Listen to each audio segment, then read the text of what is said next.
What's up, guys? Tyler Tamboline here, aka ToeTagginTambo, back for another Monday video. We're going to do the review process for the RBC Heritage. At the end, we'll do a forward look at this week's tournament with the new DraftKings pricing that just came out this morning. And yeah, a lot of good feedback. The Sunday video went well for round 4 showdown. I saw a couple guys in the Discord had a good run out there. You know, it was late round 4 that it turned out where you sort of had to play web. We faded them a little bit in the main showdown, but overall, pretty good video on Saturday, and then got some good feedback on this one from last week as well. Had to don a little bit of black clothing today, just as sort of a memorial or a funeral for some of my lineups this past week. We'll get into that, but it wasn't the best overall week for me. Hit on a lot of the right guys, just didn't have them together in the right, sort of the puzzle pieces together in the right spot. So looking forward to this week. I should have let everybody know again who wasn't on the video on Saturday.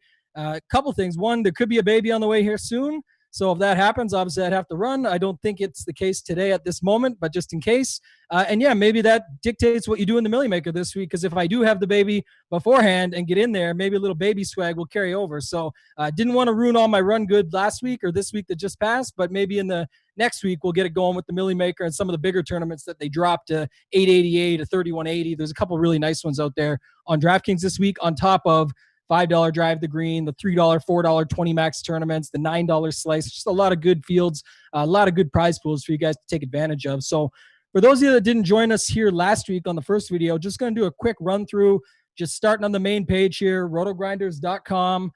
When you do get to the main page, all you're doing for what I'm sort of reverse engineering or deconstructing lineups and going back through some of the winners, you're going to go to the PGA tab. You're going to scroll down to Results DB.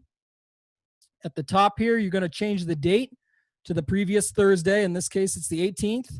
It brings up and recognizes golf. We're definitely going to talk about our man Nate Knox here, biggest winner. Contests, you go in here, and then here's all the options. You can see, essentially everything about him. Who was the winner of them? We're going to talk about Fantasy Flop, Workman H, Nate Knox, as I mentioned a couple times. Big congrats to him. We'll get to it. But yeah, this shows you by the buy-in. You can sort of go back and just see. And I talked about in the last one, like you don't always necessarily want to look at just what the winner did. That's sort of what we're going to look at here and just see what that result was. That is very, results-oriented. It's small sample sizes. I get all that, and it's not for everybody. I find it helps me because you want to see sort of what the winning construction looked like. But then, like I said to you guys on last week's video, and I'll say it again here, is I still would say to go back and sort of look at their pools and go into the ownership tab as we get there. So I'm going to start this week. I'm going to go down here. It's the $3 the $333 3-entry max, and I've got it up here. I played in that this week.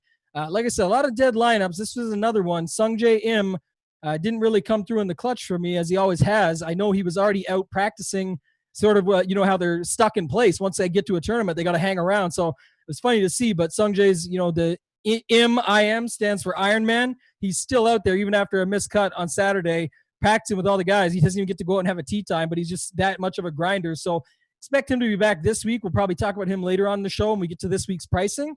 But this was my best lineup. It was the only one that really had a shot to make my week. And then it really didn't pan out because of the the IM result. But if you look here, Sungjae miscut, 24.5 points. I had Berger. He was only 3% in this tournament. It goes up a little bit in some of the other ones, but a lot of people didn't want to use them in these higher dollar, bigger buy-in, whatever you want to call it, builds, because it's just a little bit more risky. But I thought, he's in full control of his game. I'm a little disappointed he withdrew from this week because I thought it could carry over, and really people wouldn't want to play him 3 weeks in a row. So was happy to have him here. That was a great score from him. The interesting part was I top 10 in this with no Webb and a Sungjae Im miscut. I mean, there's still $10,000 up top. It would have definitely made my week. But yeah, going through the rest of it, Gary Woodland, who I loved, had a good first couple days, didn't have it on the weekend, didn't perform for his price tag. Terrell Hatton, we know, had it. He sort of faded out at the end, but loved him. He was a play I talked about on the Fantasy Golf Degenerates podcast, had him written up, everything on RotoGrinders as a play at 8,000 straight. Obviously, Answer was just as fine there at the same price and did better, but you could have them both. I sort of liked spacing it out. Poulter, who I'm always a fan of, he was high owned. It was sort of that just play him everywhere. He actually, I don't believe, we'll get to it in a second. I don't believe, he didn't end up on the optimal, but really good for his price with 106 points at 7,600. It was because of guys like Neiman. Neiman, again, 3%. So just back to talking about this a little bit before we get into the rest of the guys here and what they did. look at my construction, and it's sort of the one I talk about quite a bit. If you follow me in the past on the Fantasy Golf Degenerates podcast or any previous places that I've done content at, it's sort of the structure that I'm not forcing in, but if you look at the overall ownership, it just sort of naturally happens where I've got two guys that are really high chalk that I love. I'm good with their price. They've got the ability to have upside. They may or may not kill me with a miscut at 84 or 7,600. Obviously, it hurts the overall, but I'm just saying it's when you're building, you don't know who's going to make the cut. You're just trying to build for as strong of a lineup as possible. Clearly here, 5 out of 6, I would not have bet that it would have been Sungjae that would have burned me as far as a miscut's concerned. So just the way she goes. But Ian Poulter, 31%, Gary Woodland, 21.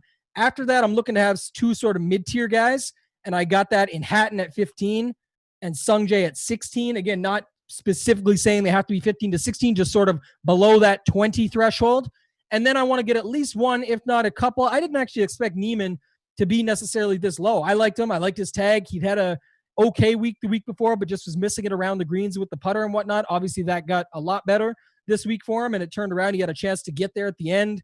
I had a nice 90-1 ticket on him with the each way. So not much there to, I had a lot of trigger happy bets in game when, with the Father's Day special, and the guys come from behind there, try to get on some of these big bets on Saturday night, something like JT 200-1 or something. I thought maybe that'd be a good opportunity, but yeah, it didn't pan out. So if you look, just overall construction, I wanted to show you that first. That was definitely my best shot. No web, miscut, smaller field, bigger buy-in, but that was a chance to more than make my week with the first couple prizes. Going up to the leader, these guys, like you see, they're blowing the field out because they've got 6 out of 6. That's really kind of all it took here. If you look at, the guy at the top, Pga Draftkings, Justin Rose, great play, Webb, Kuchar, Answer, Fitzpatrick, Poulter. So, similar with the one play there, but again, the 3% guy, the 12% guy, what I did take away from this, and one thing I would just say, maybe it's a mistake or a leak, and sometimes you get a little bit too cute. And this is all hindsight, guys, but if you guys followed me for my plays last week, it's sort of guys that I was on, not saying I would have used them. You see sort of here, maybe, with 2-3% plays in my lineup, the thing I look at after is like, well, what could have been? And everyone has the 2v2s. I'm not the guy that sit there, if I had just done this 2v2, it's that. I didn't do it. It's bottom line. You got to get better, figure it out. But you should be analyzing your game and looking into these types of things. And in all reality, sort of the plays that I would have looked to change would have been my other, I loved Webb. If you look at my millimaker overall ownership, Webb and Im were my two highest. I could have afforded to have a guy like Webb in here, being that I already had Daniel Berger and Neiman. Drop that down $700, and then you can bring up a guy like Hatton or Woodland or something like that. You can make some swaps in this lineup to be able to have some of those plays that could have been a little bit better and boost yourself. But is what it is. I just wanted to go through something like that. Back to the winning lineup. As I said, you could have more of that chalk. So his choice was to go with Webb, Poulter 31, Kuchar 34. That's sort of all high. Even Fitzpatrick is high, but when you've got Answer and Rose in there a little bit lower and they come through with 125 and 100, you're still able to get there. So the takeaway would be that in the higher dollar, lower field size, you can still get a little bit more than more of like a millimaker style lineup with two guys under 5%, two mid-range, and just really avoiding the top heavy chalk. It can pay off. Don't get me wrong. I'm just saying at the end of the day, it wasn't necessarily what you need. You can get away in these smaller fields with a little bit more of that chalk, as long as you got sort of an outlier or two that do the job. And if you think about safety and upside, this lineup has it all. Rose, Webb, Kuchar, Poulter, Fitzpatrick, guys we like, and then Answer a little bit, and that's why he's 3%. But we know Answer has been coming around. He's got the moxie for these big, strong fields, like him at some of the majors going forward. Just thinking about that stuff, how you can get around some of those courses, and came through in a big way. I think he hit every green. Just a crazy finish. Someone, I think it was Justin Ray, posted the stat that Answer had the first ever out of the last 38 times someone's had a 54-hole lead and shot a 65 on Sunday. 37 previous times they won the tournament. Answer shoots a 65, comes in second to the hot Webb putter from Friday that carried over after the break. I don't think the break helped the guys that were up top. They were still pretty dialed in. Guys like Webb were sort of struggling. They got the break, a little bit of dew on the greens from the weather that came in, and then, of course, came out just firing. Webb had like 6 of the last 7 birdies, everything going on there. So shout out to BR Gaber. That's a great lineup for him.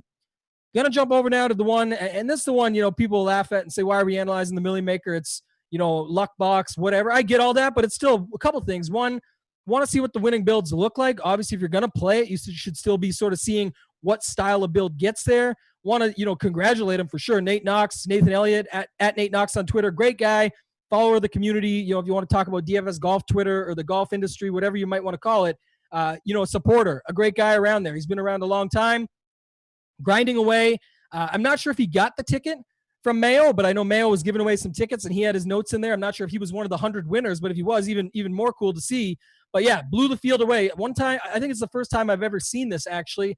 Guys out there that post the optimal lineups, Nate Knox had the optimal lineup. This was the best lineup you could make with last week's pricing and scoring, 743.5.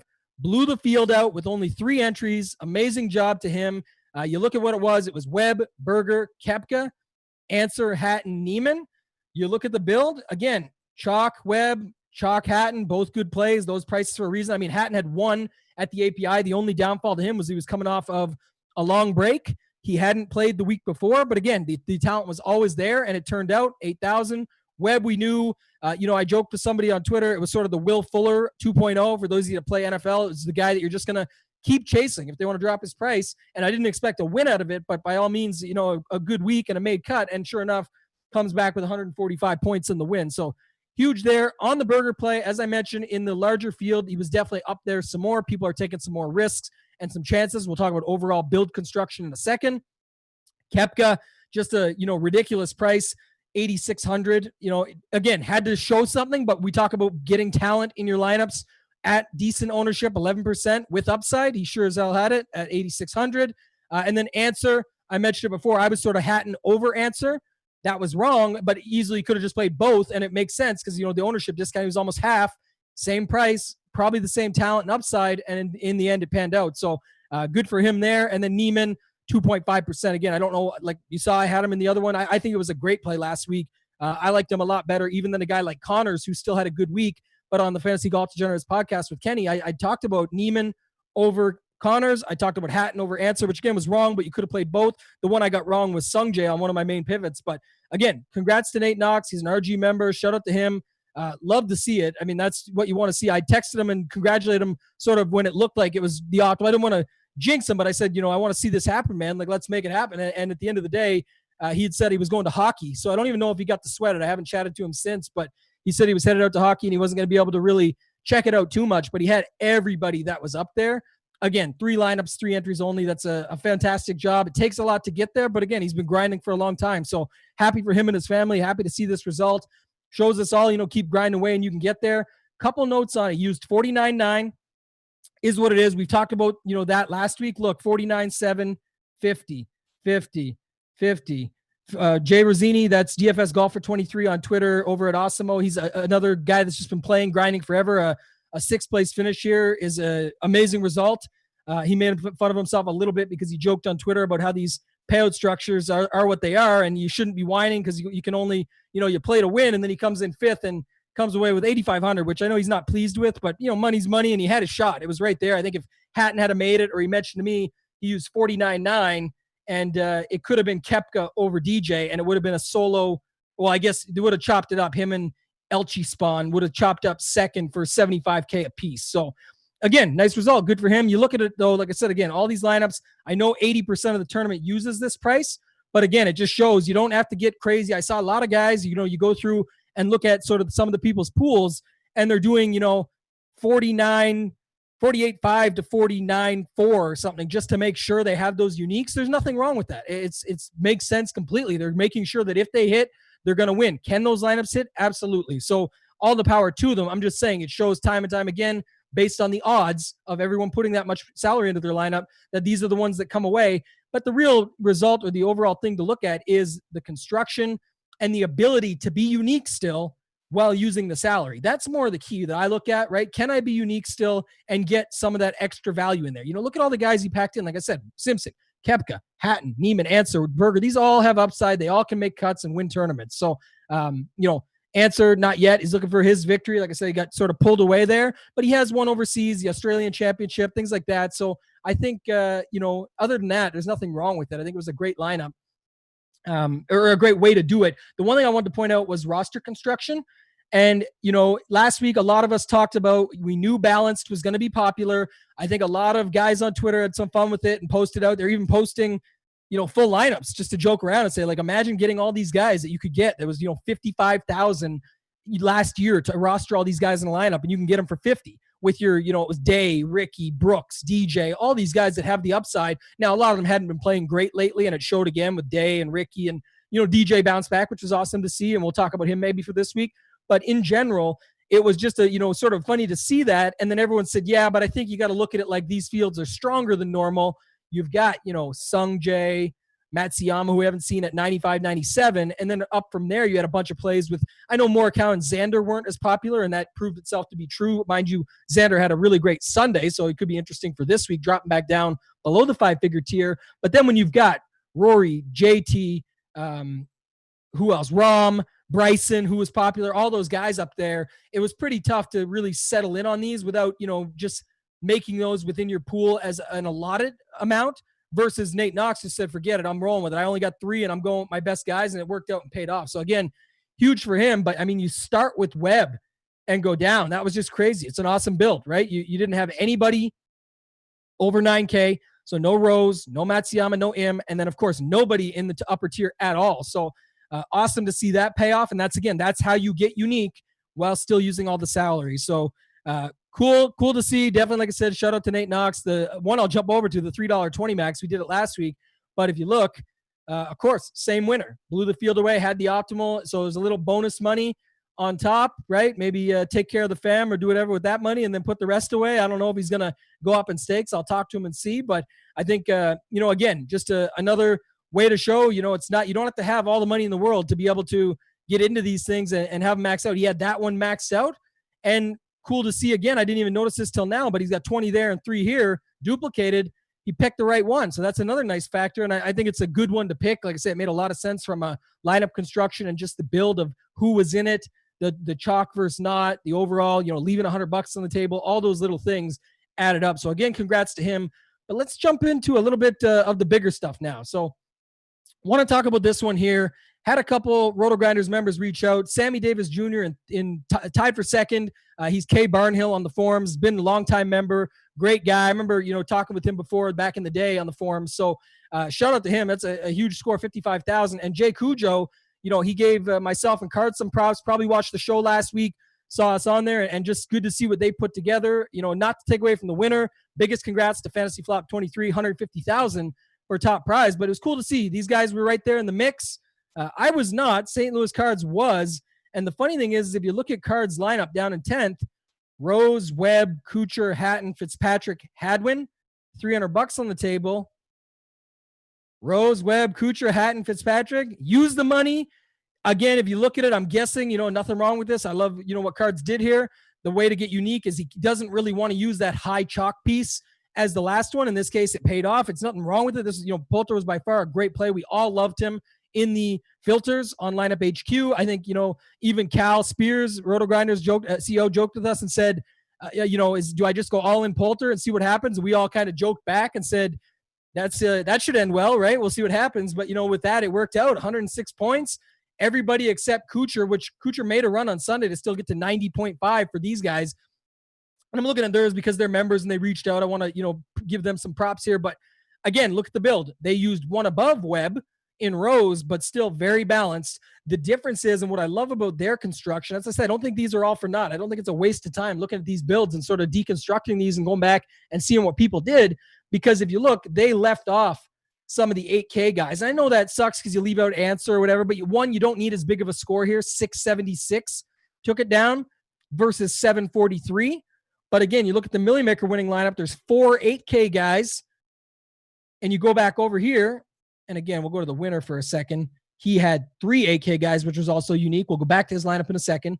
But here, look, 2 9s, 2 8s, 2 7s. So very unique, first off the top, because of that build, but also didn't commit to anything where it was just like, okay, I'm going to fade all the top and do all 9K, 8K, like all mixed with the one that I showed in the millimaker winner. He said, I'm going to mix 2, 2, and 2 to keep that balance in place. With the ownership, the other thing is here, you can actually get a little bit more chalky, right? If you look at the overall, lowest owned guy on the lineup was Justin Rose at 17.57. Still got there with a 659.50.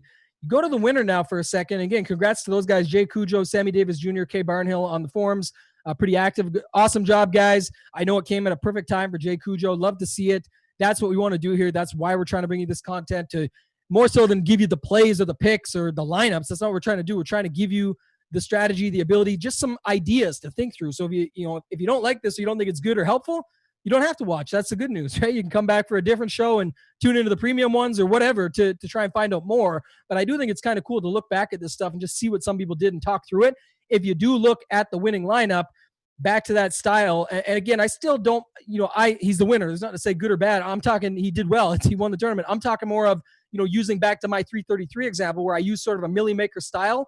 I'm mad at myself, sort of a leak in my game in that perspective of going with this style in something like a $333 100 man, because you don't need to be that unique. In something like this, I'm not totally against it. I know I just showed you that you can go as, this type of ownership strategy and still get there because anything could happen. But I still like this build style better in my mind for a tournament like this, where there is 1,200 entries. You're still going to have to beat some of that chalk. You're not going to, normally you're going to have to fade some of it and then and make some stands. And on top of that, you're not going to want to have very many dupes. So he left $100 on the table. He used two guys under 10%. He's got Berger at 6%. So you see a little bit of balance there from the millimaker. It went down in the higher stakes. And then Sergio at 6.66%. And again, Sergio at 73. Love that play. Happy to see it. Guys like Sergio, Spieth, we give them a hard time. Mickelson, all these dudes, still good to see them when they bounce back. They're good for the game. The more they're involved, the better. The better the fields are, the stronger, the more we get like Sunday. If you guys watched and love golf, the last 2 weeks have been fantastic. I know those leaderboards aren't really a surprise for some of us because you look at how strong the field is. What more could you expect? But at the same time, that all these guys playing great golf is what leads to that. So, the bunched up finishes, the anybody can win at any shot, how much they matter more. The only thing we're missing is the fans. We haven't missed them too much because, it's been great golf either way, and the fans have actually made it so it's a lot faster. The golfers are getting through the rounds a lot quicker. The fans aren't slowing it down. So, guys joked about it a little bit on Twitter and out there, but I think it's kind of true. We bash on guys for slow play, and then we realize when there's no fans there, they're actually not even playing that slow. It's typically sometimes because of all the movement and the waiting for this, that, and the other. So back to the lineup, fantasy flop. The web build at the top is where he started. The 3 8K guys and the 2 7K guys, I mean, it's a unique build because he had lower owned pieces, left $100 on the table. They all did well. Dustin Johnson could have been Koepka for him as well, just like we joked about earlier with the millimaker, with Jay Rosini, with Jason Ruslan there. You have a factor there, but he didn't need it. So it's all good. He got there, but just goes to show, again, there was more ways to get there in the end. Great build. Webb, Berger, DJ, Kuchar, Fitzpatrick, Sergio. The risk to me was in Sergio and then a little bit in DJ, but DJ bounced back and you had to expect that. He's a hometown boy from the Carolinas area. He spends a lot of time there in that sense, with family and whatnot. He played well there the last few years. He just didn't pan out on a Sunday. Last year he had a 77 on Sunday, but he was right in the mix. We even got to watch. That was kind of agonizing to remember that when there was the weather delay and they bring back last year's version, you had to go back and watch that again. So props to Fantasy Flop 23, 150K large. Again, shout out to Jay Cujo and Sammy Davis Jr. That's just, again, how they built their lineups. And then the last one before we go into next week's pricing, guys, want to talk about it again. Another big field. There's a bigger version of this week, $3,180 with only 100 people interested in that because, again, it pertains to the bigger bankrolls. But if you look at first, second, and third prize in that one, and even in this one was the same. First, second, and third here is the same as second, third, and fourth in the millimaker, right? So, pretty much, at least give or take. So don't mind this if you got the bankroll for it. I do like looking at what they might do here. Shout out again to Cards. I think he had 5 lineups in here, and I can see of at least, I think he cashed 3 of them, which was at least profit in this tournament no matter what, because he looks like down here in 28th, 15th for 5K, and then 11th for 6. So he had a lot of upside out there. Left a little bit on the table, but, another good week for him, I'm imagining. I'll talk to him after this to see, but at least in this tournament, he was clear of the profit levels. And then you go to the winner here. So Workman H, going to start with him because he won the tournament. 4 entries, $100,000. Not a bad Sunday. Put your 8,000 and change in, come back with 100K. Excuse me. So look at the build. Again, what I like about this, totally unique build. We just saw that the other ones, first off, you don't need as many points as the other ones, but it also goes to show there's more than one way to get there. If you look here, not to go back and forth, but it's 665 for the takedown. 665 would have been good for second in this tournament here of the 555. But if you look at how he built in the millimaker, we just looked at it, they're all with Webb or with Rose or those guys starting down. He had to have Webb, of course, still had Webb, but he started with JT. So again, takes a little bit more moxie, a little bit more risk to get there, but it's a different style build. JT, Webb, then you get your Hatton, Fitzpatrick in there that are pretty popular. That's fine. But then you got Hovland, who's unique. Hovland instead of Poulter, he would actually end up with 4 more points with Poulter, but I think, again, same thing when you look at these guys and how they're building it, not wanting to eat that chalk for that price. I'm not sure if someone up here has him. Let's have a quick glance through. Should have been more prepared. Yeah, look at that. Almost 30%. So, well, it paid off. When he's building, he doesn't know that beforehand, obviously. So just looking at it, he says, why not take the pivot to a guy who's been playing well, who's competed in these strong fields, who if he makes it to Sunday, we know he's going to do it again. I mentioned it in the showdown video on Saturday. Hovland with another, I think it was a 66 this Sunday. He just doesn't stop with 2 eagles, by the way, on Sunday. So huge for Hovland, 102 points overall. And then Neesmith, he pulled the trigger on it. I was surprised to see Neesmith 6% here. He was sort of a darling around the industry, a couple guys mentioning, but again, it takes some stones to pull the trigger on it. I did use him in one of my 555s. I loved him that much. I thought the familiarity with the course, nothing to do with him getting engaged. We heard that over and over, the proposal and whatnot. I don't really care about any of the narrative stuff, but more so the factor of living there, playing it a million times, being comfortable with it, and how his game had looked coming in a little bit from before the break even was all there. So I thought, great play. And for him to have him in here and to be on the winning lineup, I love to see that. So overall, again, you look at the build. Heavy chalk.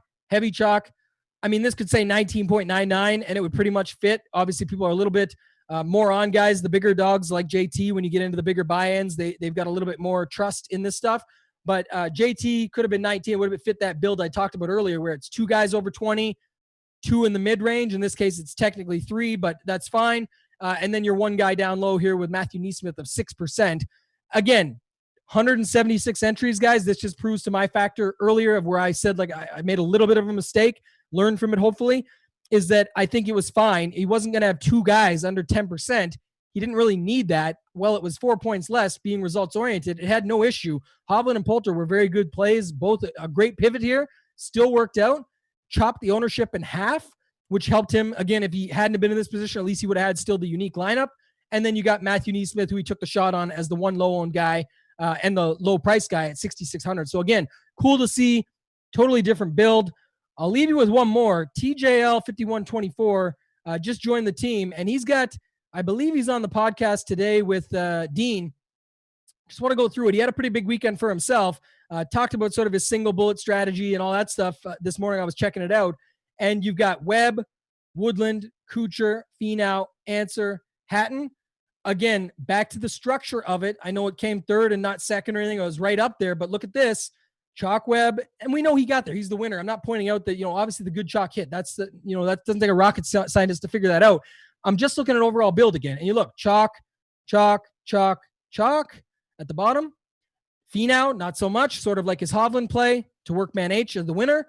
And then Answer at 5%, sort of to the factor of Neesmith at 6%. It's just the build style. If you look how he did it, completely different. He went back to the structure of the other guys, and he went even more aggressive. He didn't use anybody below 8. He started at Webb and then used 5 guys in the 8K range. It's a perfect build. I love it for having one build. I especially like it because he's saying, look, I'm going to go with my 6 best guys. I'm going to take a little bit of the risk versus reward out of it. I'm not going to get a Neesmith in there or a JT and not worry about that. I'm going to play the guys I think are the best. I'm going to play the guys that have great cut-making odds, guys that have done well in tournaments, perform well in all of them. You look at it, Webb, Gary, Kuchar. We talked about Answer not having his, but then Finau, who always contends, almost like Answer in that way, but he has won the Puerto Rico Open. And then Hatton, again, who we talked about, had a little bit of scare because hadn't played in a while, but by far was one of the best value plays on the entire slate. So amazing build for TJL 5124. Excited to see what he's continuing to do here at RotoGrinders. Thought it would be a good way to leave it with that. And then we'll jump over. So as far as the recap video goes, guys, like I said, give me some more feedback, other things you want to see. I like looking at it. I like looking at the builds, the structure. I like deconstructing the lineups. Maybe in the future videos, I'll go a little bit more into something I didn't show you, but just going to ownership. And it'd probably be better. Let me flip over here to the Millie for a second. If you go to ownership here, just to show you, you can go to Nate Knox and you can see his pool. You mark it by this, and it's basically going to show who he had the most of and who, what he had of each guy. It's easy for this one with 3 lineups, but he was all in on Hatton and Berger.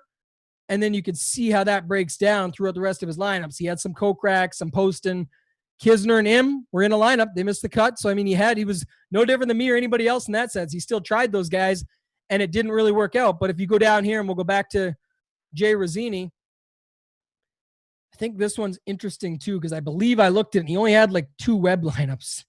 And obviously you need a web to get there. But let's go down and see. Yeah, look at this.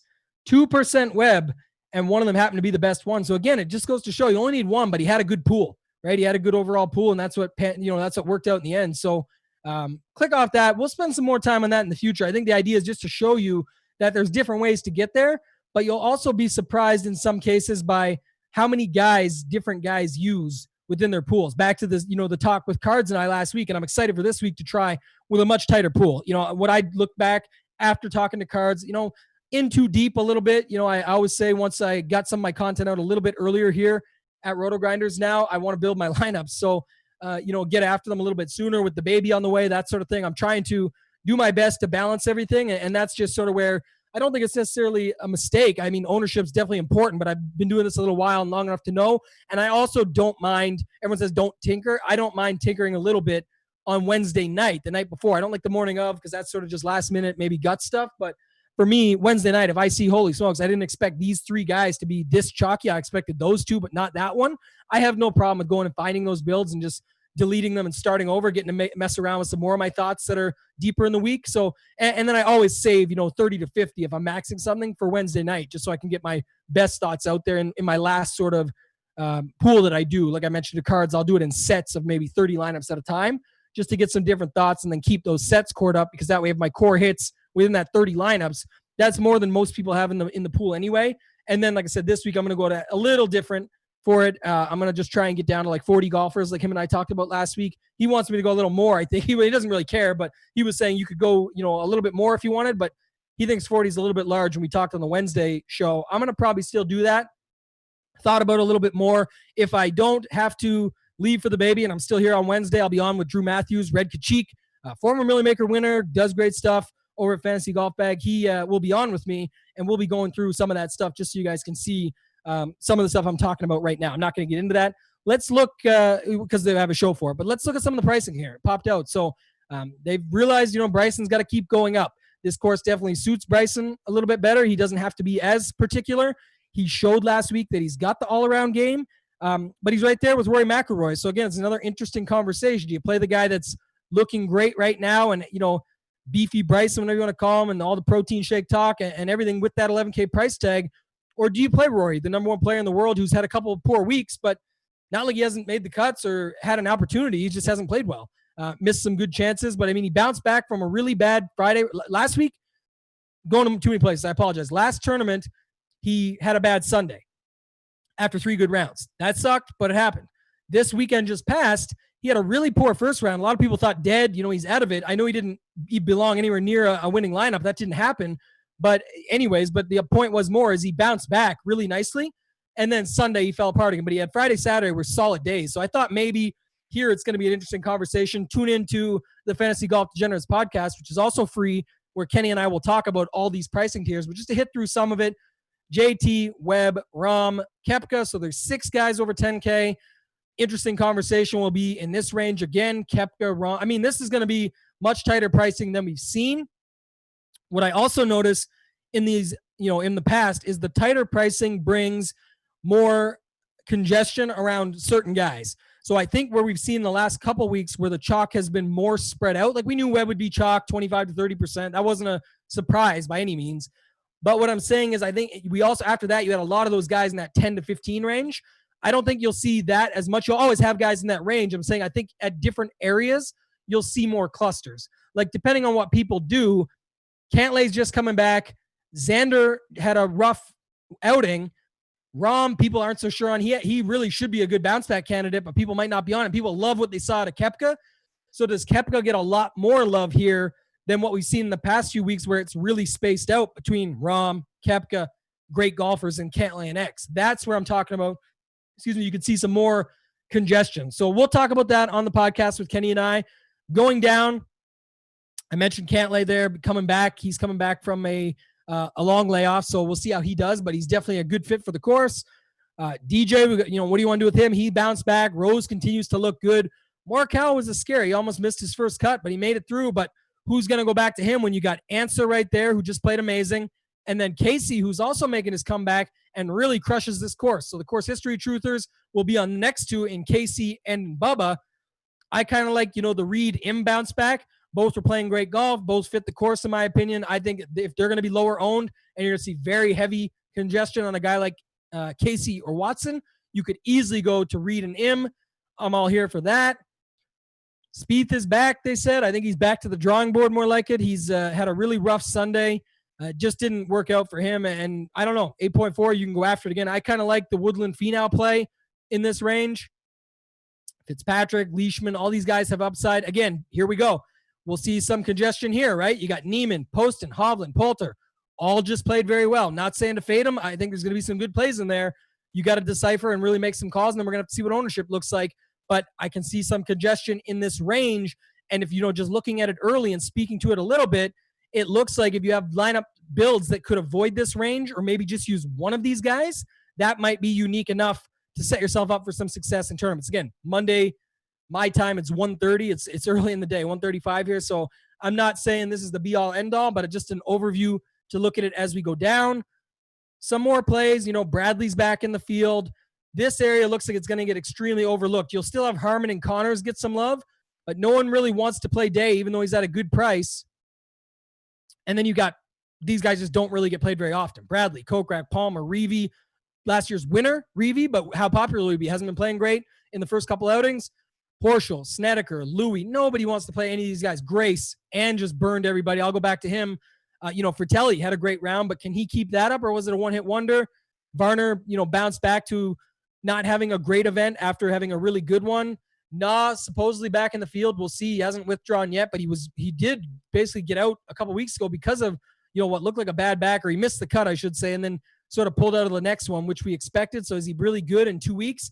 We've seen the past where that's happened. He's bounced back in one. So I'm not really sure about him yet, but just to give you an idea. And then at the bottom, you got all these other plays. Mr. 58 himself, Jim Furyk, shot a 58 at this very course. 7K straight, burned everyone last week. Homa Glover played really well. Could you go back to a Furyk, even though it seems like these tournaments are going to score quite well, and he normally doesn't have the upside? You like him at something more of a -13, -14 type finish because he doesn't really go off, but he's shown that he can here, right? The 58 alone shows you what he can do in a single round. So lots of opportunity there. Then dropping down, you got some guys in this range that have been popular recently. Danny Lee, Rogers, Moore. Are people going to play Phil at 6,900? Lowest price I've seen him in who knows when. Like, that's sort of the lowest I've ever seen. So, guys, we will dig back into this a lot more. Kenny and I go through it on the Fantasy Golf Degenerates podcast. As I've mentioned, tune into that show. Check us out. Anything else you have to offer, like I said, hit me up on Twitter at ToeTagginTambo. Find me in the Discord. Let me know what you liked, didn't like. What can I do more of? Happy to help and do it. Love doing this show on Mondays. Anything else, just let me know. Other than that, good luck, and hopefully to see you guys on Wednesday for the premium show with Red Kachik, Drew Matthews, and myself.